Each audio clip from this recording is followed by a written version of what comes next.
খুব ইচ্ছে করছিল ঝাল ঝাল কিছু খেতে, তাই বানিয়ে ফেললাম চিলি সোয়াবিন। প্রথমে সোয়াবিন 1-2 মিনিট উষ্ণ গরম জলে ভিজিয়ে রেখে ভালো করে ধুয়ে নিয়েছি।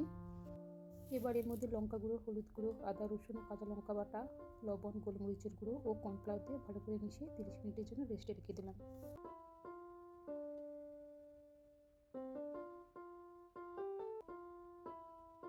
প্রথমে সব সোয়াবিনগুলো ভালো করে তেলে ভেজে নেব। এদিকে ক্যাপসিকাম, পেঁয়াজ, লঙ্কা, পেঁয়াজকলি কেটে নিয়েছি।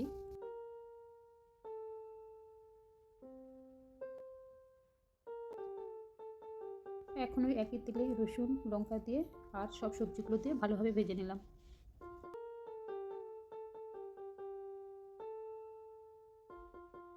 এর মধ্যে এদিকে একটি বাটিতে soya sauce, tomato sauce, chilli sauce, গোলমরিচের গুঁড়ো ও কর্নফ্লাওয়ার দিয়ে ভালোভাবে মিশিয়ে রাখলাম।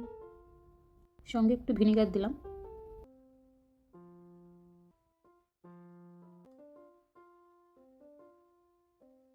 এখন সবজিগুলো ভাজা হয়ে গেছে। ওর মধ্যে টমেটো সসের পেস্ট দিয়ে 1-2 মিনিট রান্না করে ভেজে রাখা সয়াবিনগুলো দিয়ে আরও 1-2 মিনিট রান্না করলাম।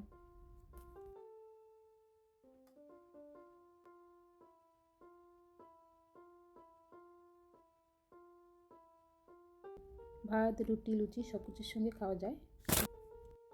খুব অল্প সময়ে বানিয়ে ফেললাম। আপনারা একবার ট্রাই করতে পারেন।